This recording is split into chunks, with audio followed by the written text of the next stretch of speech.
जी जनाब, अस्सलाम वालेकुम। कैसे हैं भाई? ठीक है।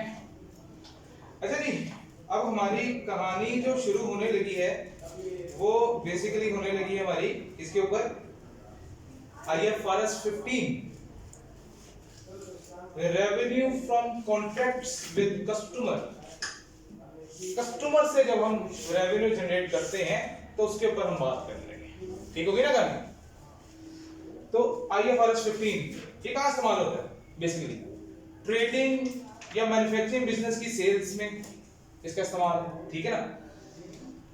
तो यहां पे हम बेसिकली देखेंगे क्या, ट्रेडिंग का या मैन्युफैक्चरिंग बिजनेस का या सर्विसेज में क्या देखा जाएगा? सिर्फ इनफ्लो।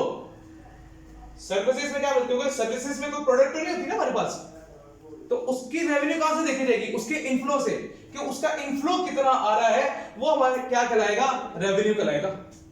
ठीक होगी ना कहानी? क्योंकि उसका इनफ्लो है सर, क्योंकि सर्विसेज में आप कोई प्रोडक्ट सेल नहीं करते, तो या तो ट्रेडिंग या मैन्युफैक्चरिंग या सर्विस डिपार्टमेंट। और सर्विस डिपार्टमेंट में क्या देखेंगे? इनफ्लोस को क्या मानेंगे हम? रेवेन्यू माना करेंगे। ठीक होगी बात? तो रेवेन्यू कह लो या इनकम कह लो या सेल्स कह लो, लेकिन यहां पे उसके लिए मेन लफ्ज का इस्तेमाल होगा, रेवेन्यू का वर्ड इस्तेमाल किया जाएगा। ठीक होगी ना बात? और इस टॉपिक में हमने सिर्फ किसकी बात करनी है? हमने बातें भी सिर्फ रेवेन्यू की ही करनी है। यहां पे सेल्स की यानी कि बातें होंगी, परचेज की यहां पे कोई बात नहीं होगी, सिर्फ सेल्स से रिलेटेड हमने बातें किया करनी है। अब अगर देखा जाए तो इसमें क्या बताना है IFRS 15 में, कि हमने रेवेन्यू को रिकॉग्नाइज किस तरह करना है, किस तरीके से हम रेवेन्यू को लिखा करेंगे। लेकिन ये कहानी क्या है? ये इतनी सिंपल भी नहीं है जितनी लगती है। आज तक हम जितनी कहानी पढ़ते हैं वो बड़ी सिंपल कहानी पढ़ते हैं। ठीक है, थोड़ी बहुत हमने चीजें पढ़ी हैं, लेकिन इतनी ज्यादा डिटेल में हमने कहीं बात नहीं की। यहां पे बात करेंगे कहां कहां रेवेन्यू हम रिकॉर्ड कर सकते हैं, कहां कहां हमने रेवेन्यू रिकॉर्ड नहीं करना। तो ये इतना सिंपल नहीं है जितना दिखाई देता है, इसलिए इसके ऊपर पूरा क्या बना हुआ है? एक स्टैंडर्ड बना हुआ है, जिसको हम क्या कह रहे हैं? IFRS 15। ठीक होगी बात? पढ़ते हैं जरा क्या कह रहा है। IFRS 15 is based on a core principle that requires an entity to recognize revenue. Entity से मुराद कौन है यहाँ पे? सेलर। एंटिटी से मुराद क्या है? सेलर, जो क्या कर रहा है? सेल कर रहा है। तो यहाँ पे जब भी बात की जाएगी एंटिटी की, तो एंटिटी से मुराद हम यहाँ पे क्या लेंगे? सेलर को लेंगे। तो लिख लो ये बात कि जब भी एंटिटी का लफ्ज आया दैट मींस सेलर। अच्छा, फिर नीचे क्या बात की? दो शर्तें उसने दी। क्या क्या? IFRS 15 is based on a core principle that requires an entity to recognize revenue in a manner that depicts the transfer of goods and services to customers, or in an amount that reflects the consideration that the entity expects to be entitled to in exchange of those goods and services. Applying this core principle involves the following 5-step model. तो basically दो points होंगे यहाँ पे। ठीक है, दो points क्या है? पॉइंट नंबर 1, कब रिकॉर्ड करना है। पॉइंट नंबर 1 क्या है? कब रिकॉर्ड करना है। और सेकंड पॉइंट क्या है? किस वैल्यू पर रिकॉर्ड करना है। दो चीजें देखनी है। कब रिकॉर्ड करेंगे, सेकंड किस वैल्यू पर रिकॉर्ड करेंगे। और यहां पे जो लफ्ज लिखा है ना, entitled, entity expect to be entitled to in exchange of those. Entitled means later on. Entitled का मतलब क्या है यहां पे? later on, later on करना है। ठीक है, तो entitles mean later on। अब पहला सवाल क्या है? कब रिकॉर्ड करना है। पहला सवाल क्या है? कब रिकॉर्ड करना है। तो दो तरीके से रिकॉर्डिंग हो सकती है हमारी, एक पॉइंट इन टाइम और दूसरा ओवर द टाइम। दो तरीके, लिख लो ये भी बात। एक क्या होगी? पॉइंट इन टाइम रिकॉर्डिंग होगी और एक ओवर द टाइम रिकॉर्डिंग होगी। ठीक है ना? पॉइंट इन टाइम का मतलब क्या है? Point in time, what is mean by point in time? तो पॉइंट इन टाइम का मतलब है कि जिस वक्त सेल्स रिकॉर्ड करनी है, मतलब सेल्स जब रिकॉग्नाइज हो जाएगी तो उसको क्या करेंगे, उस वक्त कर देंगे। फिर जो आफ्टर सेल सर्विसेज होती हैं, कई तो हम क्या देते हैं, आफ्टर सेल सर्विसेज भी तो प्रोवाइड करते हैं, तो वो क्या होगी, वो ओवर द टाइम रिकॉग्नाइज होगी। ठीक है ना। तो आगे जब बातें आएंगी इसके बारे में तो लेटर ऑन हम क्या करते जाएंगे, इसके ऊपर डिस्कशन करते जाएंगे। तो मेन बातें यही है हमारे पास। ठीक है, तो दो चीजें हम देखा करेंगे कि पॉइंट इन टाइम है या ओवर द टाइम, जो हमने क्या करनी है, रिकॉग्नाइज करनी है सेल्स। अब क्या कह रहे हैं, applying this code principle involves the following 5 step model as follows. ये क्वेश्चन हमने देखना है, ये 5 अभी 5 तरीके हैं हमारे पास, 5 हमने प्रिंसिपल्स को फॉलो करना है, जिसकी बेस पे हम क्या करेंगे, रेवेन्यू को रिकॉग्नाइज करेंगे। अब हो क्या सकता है पेपर में, पेपर में ये 5 स्टेप ही पूछ ले आपसे, पॉसिबल है डायरेक्ट ये 5 स्टेप पूछ ले तो बस ये लिखने हैं, ये 5 स्टेप आपको याद होने चाहिए, ये वो थ्योरी में पूछ सकता है। तो देखो अब तो वो ओपन बुक वाला खत्म हो गया ना सिस्टम, पहले ओपन बुक था, अब ओपन बुक सिस्टम खत्म हो गया। तो अब इस तरह के आसान सवाल जो हैं, जो सीधे सीधे सवाल थे, पहले तो नहीं आई क्या पूछ रहा था, लेकिन अब उसके चांसेस बढ़ गए। क्यों, क्योंकि भाई ओपन बुक तो रहा नहीं, आपको ये क्या करना है, मेमोराइज करना है। पहले वो क्यों नहीं पूछा था, किताब में लिखी हुई थी चीज, आपके पास स्टैंडर्ड मौजूद होता था, स्टैंडर्ड साथ ले जाते थे, भाई वहीं से छापा लग गया, तो आपने क्या किया उसके अंदर। लेकिन जब से ये ओपन बुक बंद हुआ है, ऐसी चीजों के पूछने के चांसेस बहुत ज्यादा बढ़ गए। तो ये 5 स्टेप्स आपको जुबानी याद होने चाहिए। क्या कह देगा, list down the 5 step model, 5 step model मुझे लिख के दे दो। तो ये 5 मॉडल हैं जो आपने उसको देने हैं, जिससे हम क्या करते हैं, रेवेन्यू को रिकॉग्नाइज करते हैं। वो 5 स्टेप क्या है, सबसे number 1 identify the contract with customer. सबसे पहले तुमने क्या करना है, आइडेंटिफाई क्या करना है कि हमारे कस्टमर के साथ कॉन्ट्रैक्ट किया। 3 तरह के कॉन्ट्रैक्ट हो सकते हैं, एक क्या हो सकता है, रिटन कॉन्ट्रैक्ट हो, वर्बल कॉन्ट्रैक्ट हो, या इंप्लाइड कॉन्ट्रैक्ट हो। 3 तरह के कॉन्ट्रैक्ट है हमारे पास, ये लॉ में भी पढ़ी होगी बात। ठीक है, एक क्या है रिटन, एक वर्बल, और तीसरा इंप्लाइड। तो 3 हो सकते हैं। ये 5 शर्तें पूरी होंगी तो हम उससे क्या कहेंगे, ये रेवेन्यू रिकॉग्नाइज होगा। अच्छा, अगर सवाल साइलेंट है, वो नहीं बताता, तो याद रखिएगा वो हमेशा कॉन्ट्रैक्ट होगा, ये भी लिख लो बात। साइलेंट होने की सूरत में वो कॉन्ट्रैक्ट है, मतलब अगर वो तीनों नहीं बताता, वर्बल है, क्या सिस्टम है, तो कोई मसला नहीं। साइलेंट है, हमने कह देना हाँ जी कॉन्ट्रैक्ट है, ओके होगा, क्लियर बात। अब 5 स्टेप क्या गए, आइडेंटिफाई द कॉन्ट्रैक्ट, हमने कहा 3 तरह के कॉन्ट्रैक्ट हैं, रिटन, वर्बल और implied. Step number 2 identify the separate performance obligation.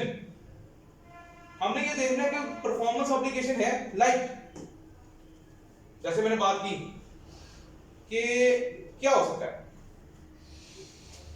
2 तरह की चीजें हो सकती हैं। एक क्या हम दे सकते हैं उसको, प्रोडक्ट सेल कर सकते हैं, दूसरा क्या, आफ्टर सेल सर्विसेज।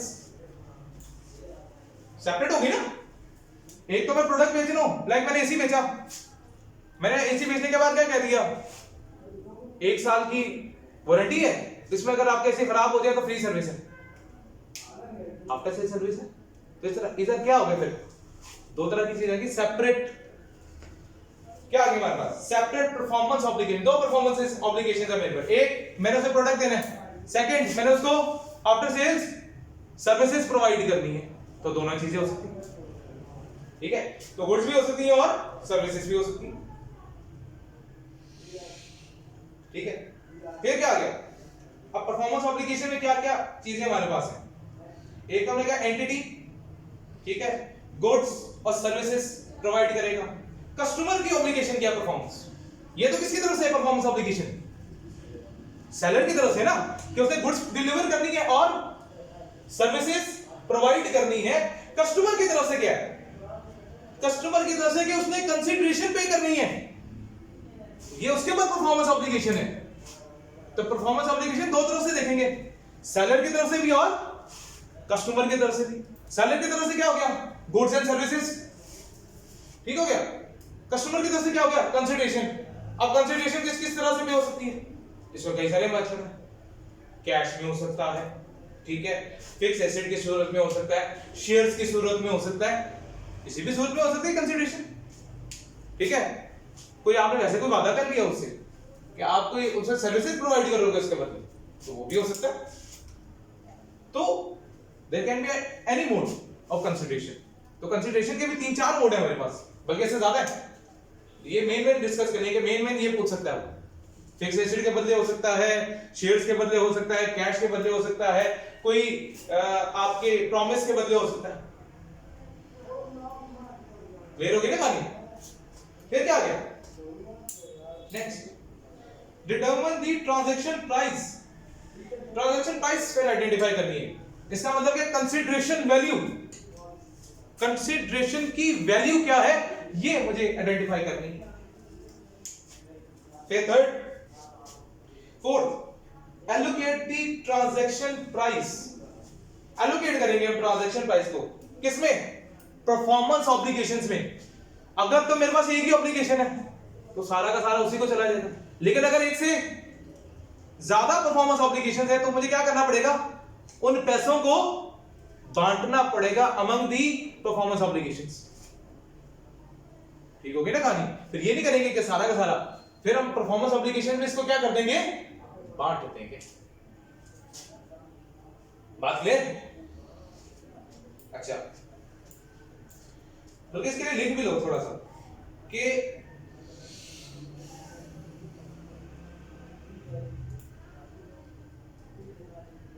जितनी एलोकेशन होगी, अगर एक से ज्यादा पर होगी तो हम क्या करेंगे, इसको फिर ओवर दी आइटम्स हम क्या कर देंगे, बांट दिया करेंगे।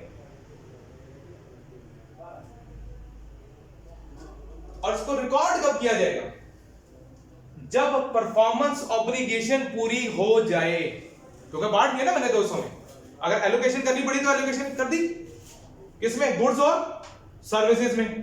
गुड्स जैसे मैं डिलीवर कर दूंगा, मैं ट्रांजैक्शन रिकॉर्ड कर लूंगा एज अ रेवेन्यू।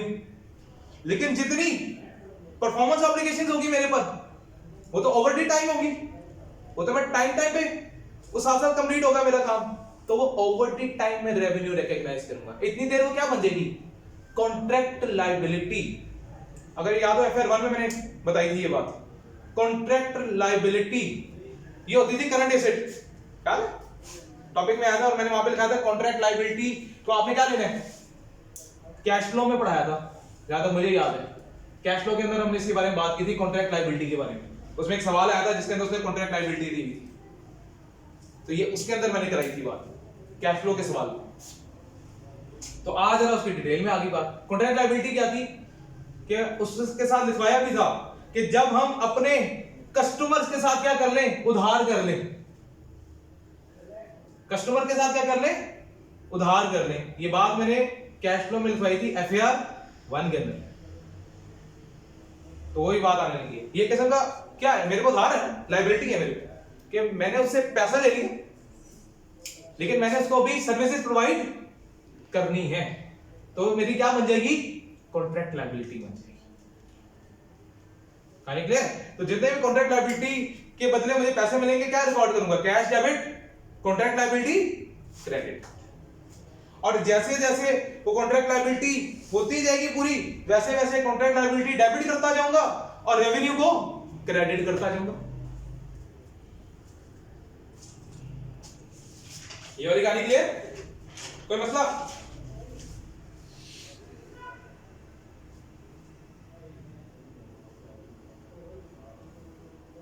तो यहां तक किसी का कोई सवाल? यहां तक कहानी क्लियर है थोड़ी?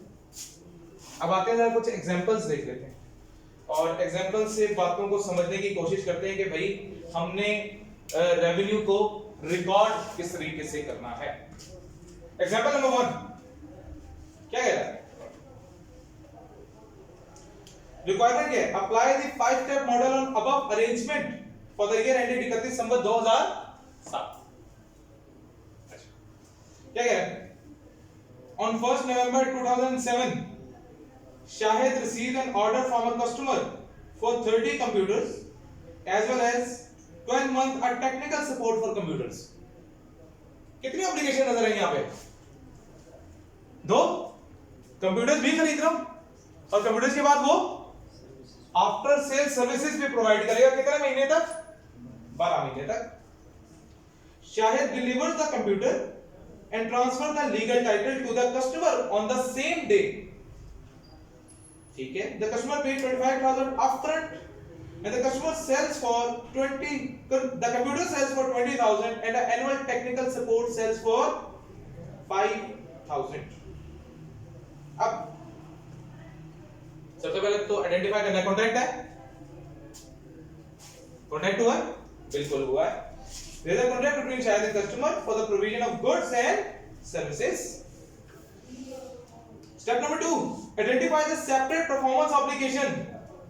तो हाँ जी, दो सर्विसेज है मेरे पास, एक कंप्यूटर सप्लाई कर रहा हूं, ये क्या है? पॉइंट इन टाइम, और दूसरा क्या है? टेक्निकल सर्विसेज, जो मैं क्या कर रहा हूं? ओवर द टाइम दे रहा हूं। Step number 3, determine the transaction price. कितनी ट्रांजैक्शन प्राइस उसने बताई? 25,000। अब बेसिकली सोचने को यहाँ पे दोनों चीजें सोची जा सकती हैं। आप इसको पर यूनिट लेना चाहते हो, पर यूनिट ले लो, टोटल लेना चाह रहे हो, टोटल ले लो, सवाल साइलेंट है। लेकिन मैं इसको पर यूनिट लेके चलूंगा। तो पर यूनिट में अगर बात करें तो एक कंप्यूटर कितने का? 25,000 का। तो 30 कंप्यूटर कितने के बन गए? 7.5 लाख के बन गए। कैसे? हमने क्या किया? 25,000 को 30 से मल्टीप्लाई कर दिया, कितना आ गया? 7.5 लाख। तो हमने उसकी ट्रांजैक्शन प्राइस भी पता लगा ली। फिर allocate a price to the performance obligation in the contract, और फिर उसको हमने क्या करना है? परफॉर्मेंस ऑब्लिगेशन के हिसाब से एलोकेट कर देना है। क्या मेरे पास यहाँ पे एक परफॉर्मेंस ऑब्लिगेशन थी? नहीं, यहाँ पे कितनी थी? 2 परफॉर्मेंस ऑब्लिगेशन थी, तो 2 में इसको बांटूंगा। तो क्या करें? 7.5 लाख डिवाइडेड बाय पर कंप्यूटर लेंगे भी, तो पर कंप्यूटर कितना आ गया? 25,000। एक कंप्यूटर की कीमत कितनी थी? 20,000। और उसकी टेक्निकल सर्विसेज के मैंने कितने चार्जेस दिए थे? 5,000 दिए थे। एनुअल चार्जेस दिए ना मैंने 5,000। तो इस तरीके से क्या कर दूंगा? इस कॉस्ट को बांट दूंगा। तो कितना बन जाएगा? 6 लाख किसका आ जाएगा? कंप्यूटर्स का। और 1,50,000 किसका आ जाएगा? मेरी परफॉर्मेंस ऑब्लिगेशन यानी कि आफ्टर सेल्स सर्विसेज का। अब रेवेन्यू कितना रिकॉग्नाइज करना है? जितनी परफॉर्मेंस ऑब्लिगेशन क्या हो जाए? सेटिस्फाई हो जाए। जितनी परफॉर्मेंस ऑब्लिगेशन सेटिस्फाई हो जाए। तो मुझे बताओ, हमने कब खरीदा? 1 नवंबर को। साल मेरा कब एंड हो रहा है? 31 दिसंबर को। तो कितने महीने की परफॉर्मेंस ऑब्लिगेशन मैंने पूरी कर दी? अब रेवेन्यू रिकॉग्नाइज करना है मुझे, रेवेन्यू रिकॉग्निशन।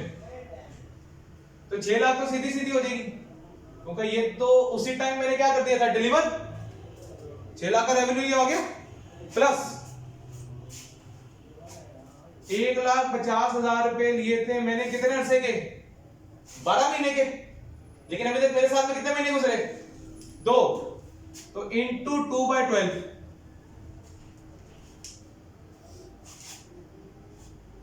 तो ये मेरा रेवेन्यू जो है क्या होगा? रिकॉग्नाइज होगा साल के आखिरी में। करो जरा टोटल कितना?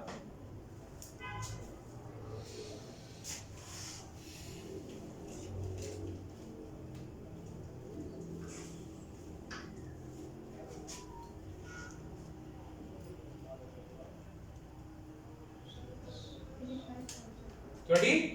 तो टोटल 85। कितना? 85। ये 85 है।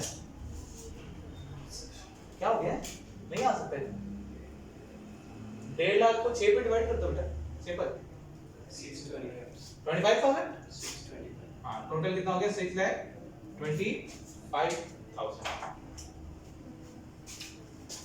6,25,000।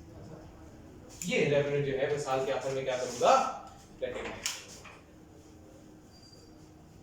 याद लगाने के कौन सा? अगर यहाँ पे आगे एक टर्म है जो इस्तेमाल होगी, उसके लिए कुछ लिखने वाला। हेडिंग डालें, स्टैंड अलोन प्राइस। हेडिंग डाल दें, स्टैंड अलोन प्राइस।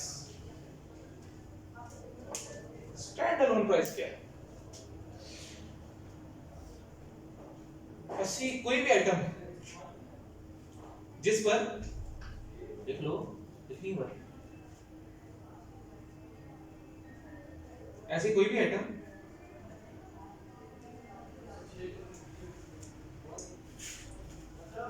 जो अकेली, ऐसी कोई भी आइटम जो अकेली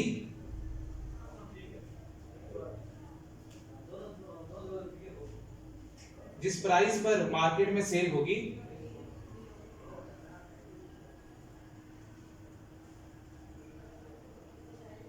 उसको स्टैंड अलोन प्राइस कहेंगे। लेकिन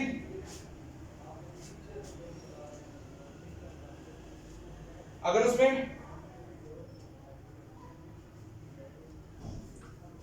डिस्काउंट हुआ तो नहीं, उससे पहले ये लाइन काटना था, आखिरी वाली लाइन काट, इसके बारे में हमने, मैंने क्या बात कही थी कि जो स्टैंड अलोन का प्राइस है, जिस प्राइस पे वो बिक्री होगी अकेली, वो स्टैंड अलोन प्राइस है। और अगर हम कोई, हाँ इसका लिख लो जो लिखवानी थी बात, अगर इसमें कोई डिस्काउंट ना हुआ, अगर इसमें कोई डिस्काउंट ना हुआ तो यही ट्रांजैक्शन प्राइस कहलाएगी।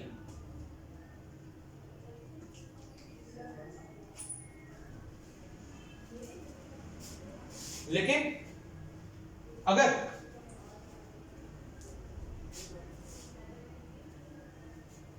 बल्क में परचेज करने से डिस्काउंट मिला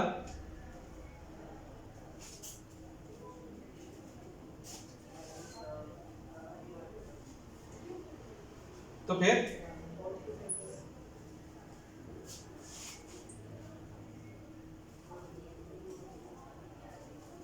डिस्काउंटेड प्राइस को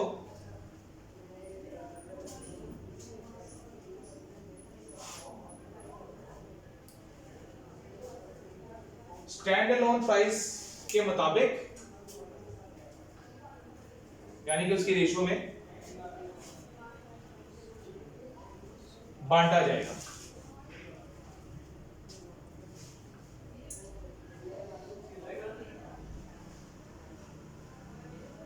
ठीक होगी ना बात? तो देखो कई दफा क्या होता है, हम ये आगे जाके बात आएगी, अभी तो फिलहाल नहीं आ रही थी, लेकिन ट्रांजैक्शन प्राइस के लिए जरूरी है क्योंकि हमने आइडेंटिफाई क्या करना होता है, ट्रांजैक्शन प्राइस आइडेंटिफाई करनी होती है। तो ट्रांजैक्शन प्राइस में कई दफा पता क्या होता है, जब हम ग्रुप ऑफ प्रोडक्ट्स लेते हैं तो उसके अंदर क्या मिल जाता है? डिस्काउंट। तो डिस्काउंट मिलता है तो एक उसमें बताई होती है ग्रुप कॉस्ट। मतलब फॉर एग्जांपल मैं कहता हूं जी प्रोडक्ट ए है, प्रोडक्ट बी है, प्रोडक्ट सी है, ये 50 का था, ये 30 का था, ये 20,000 का था। अगर ये तीनों में एक साथ बेचूं, ए बी सी कंबाइन, अलग अलग होता तो कितने का बिकता? 1 लाख का।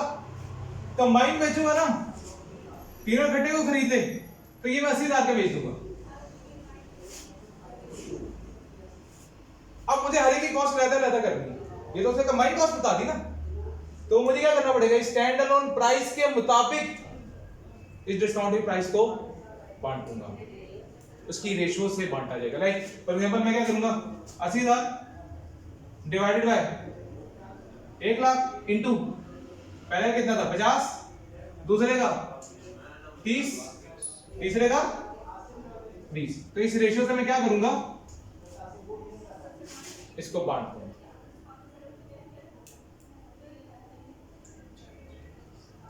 According to the obligations. Clear होगी कहानी? कोई मसला?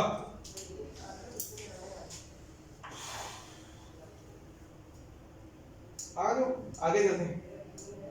Identify the contract. कैसे आइडेंटिफाई किया जाएगा कि ये कॉन्ट्रैक्ट है? पहले हमने क्या पढ़ा था कि रेवेन्यू किसका रिकॉग्नाइज करना है, रेवेन्यू रिकॉग्नाइज करने के तरीके पड़ेगा। अब हमने देखना है कि कॉन्ट्रैक्ट किस तरह पता लगेगा। तो ये कह लो थोड़ा सा आपका वो लॉ के अंदर से आ रहा है, हल्की बल्कि लॉ भी इसके अंदर इंक्लूड की गई है। तो क्या क्राइटेरिया क्या उसका?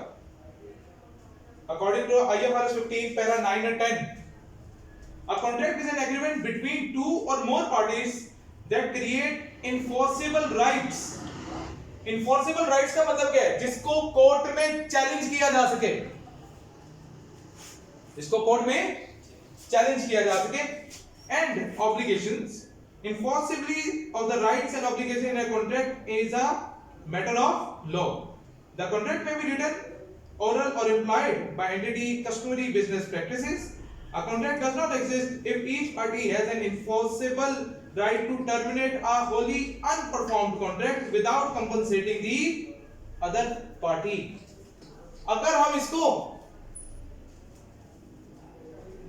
कोई भी पार्टी, दोनों में से, बायर में से और सेलर में से कोई भी पार्टी इसको टर्मिनेट कर दे और दूसरा बंदा उसके ऊपर केस ना कर सके, तो फिर हम इसको कॉन्ट्रैक्ट नहीं कहेंगे। That is not a contract. लेकिन कब? ये भी पढ़ लो, मेन बात क्या है इसके अंदर। तो सबसे मेन बात क्या है?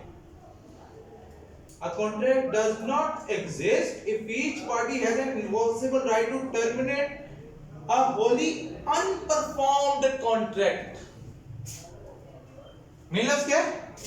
अनपरफॉर्म्ड, यानी कि अभी तक ये कॉन्ट्रैक्ट स्टार्ट हुआ ही नहीं था और कॉन्ट्रैक्ट खत्म हो। मेन चीज अनपरफॉर्म्ड। जब परफॉर्मेंस शुरू होगी तब नहीं, परफॉर्मेंस शुरू होने से पहले अगर इसको रद्द कर दिया जाए और किसी पार्टी के ऊपर कोई केस ना हो सकता हो तो वो कॉन्ट्रैक्ट नहीं। बात क्लियर?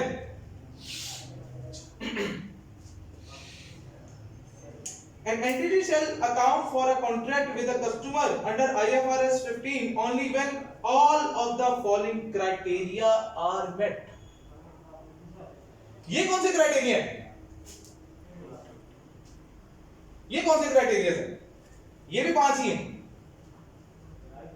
लेकिन ये किसके? कॉन्ट्रैक्ट होने के। वो किसके थे? रेवेन्यू रिकॉग्निशन के। ध्यान में रखनी है बात कि ये नो पता लगे वो रेवेन्यू रिकॉग्निशन के पूछे, तुम ये वाले 5 स्टेप खा के लिखाओ, तो ये 5 स्टेप जो वो पूछ सकता है एग्जाम में। ये भी आपको एज इट इज याद होने चाहिए। वो 5 भी याद हो जाए, ये 5 भी। वो रेवेन्यू रिकॉग्निशन के हैं, ये किसके हैं? ये कॉन्ट्रैक्ट होने के हैं। और इसका साफ लिखा सारी कंडीशंस क्या होनी चाहिए? पूरी होनी चाहिए। क्या क्या कंडीशंस है?